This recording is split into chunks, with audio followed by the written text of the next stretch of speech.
Chères étudiantes, chers étudiants, bonjour. Je vous présente le deuxième typé de la matière physique. Ce typé concerne le chapitre 2 du programme.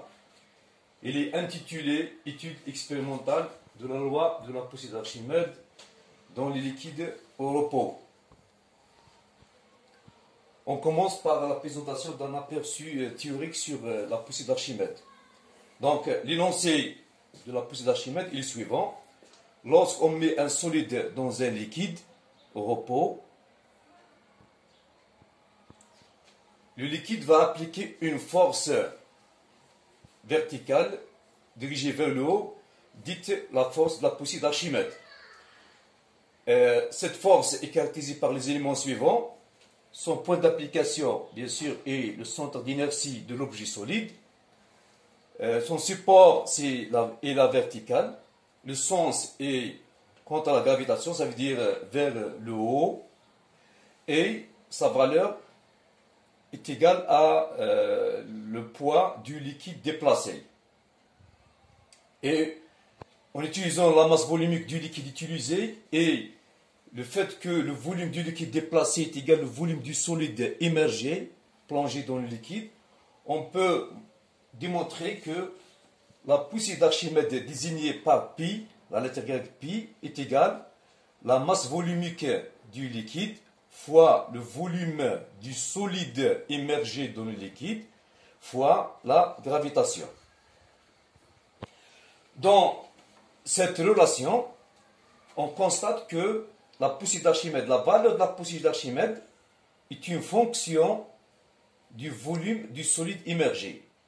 Car la masse volumique du liquide est égale à une constante pour un liquide donné, dans notre cas c'est l'eau, et la gravitation est égale à une constante parce qu'on est dans le même lieu. Alors, on passe maintenant à l'aspect pratique. Le but principal de ce type est d'étudier la variation de la poussée d'Archimède, sa valeur bien sûr, en fonction du volume du liquide déplacé. Dans cette relation, on a besoin des valeurs numériques, ces deux grandeurs. Le volume du liquide, du solide immergé qui est égal au volume du liquide déplacé. Donc on peut lire le volume sur le récipient, bien sûr, gradué. Et on a besoin aussi des valeurs de la poussée d'Archimède. Pour les valeurs de la poussée d'Archimède, ça, pi, on va utiliser les deux notions du poids réel et du poids apparent. Qu'est-ce que ça veut dire le poids réel?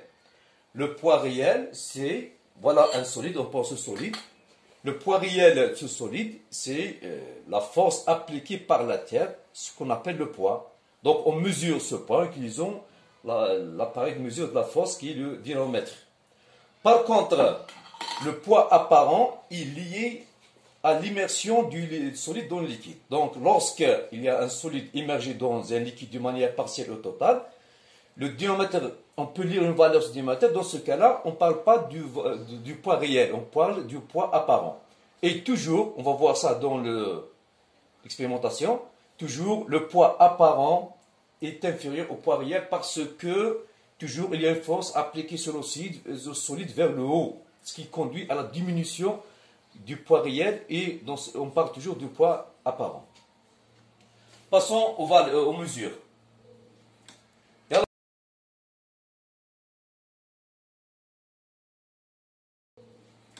Et alors, on a le dynamomètre. La première des choses, on doit ajuster l'index du dynamomètre sur 0. On a un vis ici pour ajuster. Voilà. J'essaie de l'ajuster.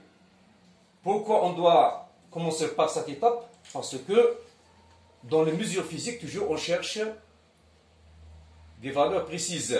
Donc pour avoir une bonne précision dans les mesures, on doit réduire ce type d'erreur en ajustant l'index sur 0. Voilà, il est bon. Première étape.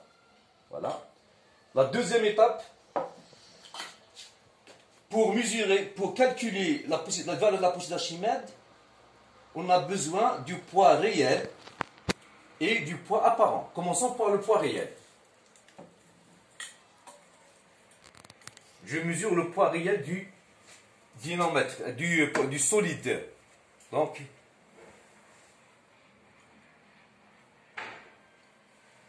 voilà. Elle est de l'ordre de 3,5 newtons.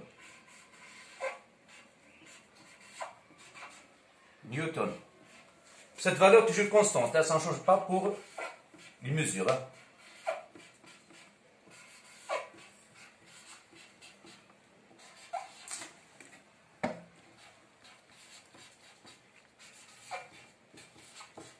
Très bien. Maintenant, je passe au poids apparent. Donc, voilà. Je mets un volume initial de l'ordre de 300 ml de l'eau pure, dont la masse volumique est égale à 1 gramme sur centimètre cube. Attention, dans les calculs, on doit utiliser kilogramme divisé par mètre cube. Voilà, j'ai un volume initial d'eau est égal à 300 ml. Je mets, donc on passe,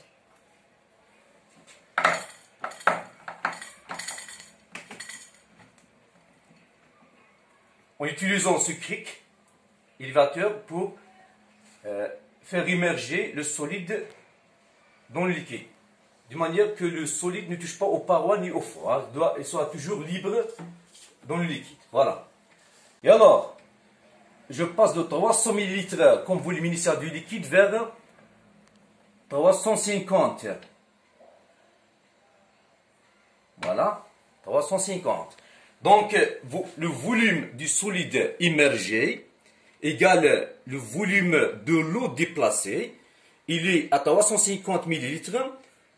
Au début, il était à 300. Donc, la différence, c'est V2 moins V0. Donc, c'est égal à 50. Voilà, 50 ml au 50 cm3. Voilà. La valeur ici du poids apparent, parce que le solide est immergé, on parle du poids apparent. Donc 1, 2, 3, je vois 3,1. 3,1 newton. Toujours, le poids apparent est inférieur au poids réel. Et la différence, c'est la valeur de la poussée d'Archimède. De la même manière, je passe à la valeur suivante. Je passe à 100 ml. Ça veut dire que je dois atteindre 400. Voilà. Très bien. La valeur du poids apparent pour ce volume, c'est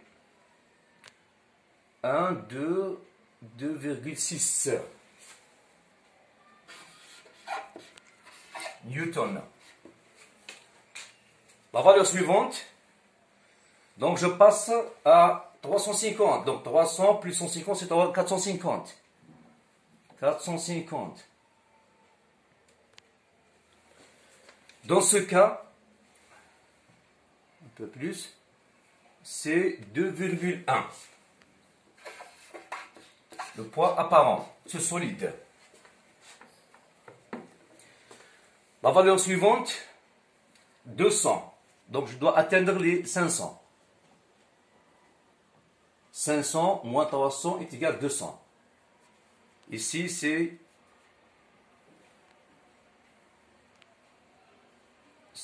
1,6 newton. La dernière mesure, 250. Donc je dois atteindre les 550. 550 moins 300 volume initial est égal à 250. À peu près, c'est 1,1.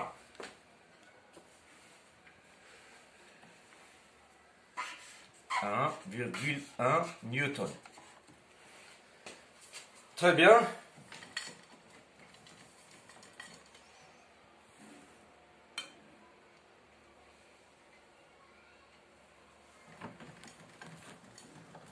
Voilà, je mets ça à côté. On a les valeurs, les 5 mesures.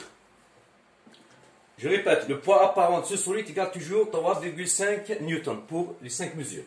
Par contre, pour le poids apparent, lorsque le volume du solide immergé est égal à 50 millilitres, son poids apparent égale 3,1. Toujours, le poids apparent est inférieur au poids réel. Ce qu'il demandait, c'est de calculer la valeur de la poussée d'Archimède pour chaque volume du solide immergé. Donc, si le poids apparent, cette valeur moins ça. Cette valeur moins 2,6. 3,5 moins 2,1. Et on va constater que le volume augmente du solide immergé, bien sûr. La valeur de la poussée d'Archimède va augmenter aussi. Et c'est ça l'objectif principal de ce TP, c'est d'étudier la variation des valeurs de la poussée d'Archimède en fonction de la variation du solide immergé. Passons maintenant.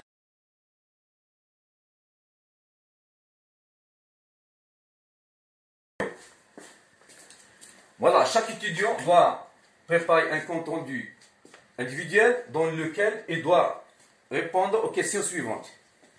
Avant d'entamer les mesures, nous avons ajusté le diamètre sur l'index 0 au début, bien sûr. Pourquoi? Pourquoi on n'a pas entamé directement les mesures comme ça? Pourquoi on a vérifié que l'index du diamètre est sur 0? Deuxième question. Calculer les valeurs de la poussée d'Archimède ici. C'est la différence, ça, moins ça. Pour la deuxième mesure, ça, moins ça, ainsi de suite. Troisième question. Sur une feuille millimétrée, représenter graphiquement la variation de la poussée d'Archimède en fonction du volume du liquide déplacé. On a 5 points. Voilà, la valeur. Voilà, on a 5 mesures, 5 points. Et à partir de ce graphe, la forme générale de ce graphe, on déduit la forme générale mathématique de la poussée d'Archimède en fonction du volume. Est-ce que c'est une droite? Est-ce que c'est une parabole? Ainsi de suite. La question suivante. Est-ce qu'il y a une correspondance entre la relation théorique, cette relation, et la relation graphique? La forme générale, on parle. Hein? Et à partir du graphe, on déduit la gravitation terrestre de la Terre. Oui. L'avant-dernière question, c'est le calcul d'incertitude. C'est l'application du chapitre 1. On calcule l'incertitude delta G, sachant que la densité absolue delta poussée d'Archimède égale 0,1 newton, delta masse volumique de l'eau est égal à 0,02 grammes sur centimètre, et delta V est égal à 1 centimètre cube. Et la dernière question, c'est la détermination de l'intervalle de confiance de la mesure de la valeur de la gravitation. C'est-à-dire, la valeur vraie de la gravitation, elle est entre la valeur minimale et la valeur maximale. Sachant que la masse volumique de l'eau qu'on a utilisée dans ce TP est égale à 1 gramme divisé par centimètre cube. Voilà les données.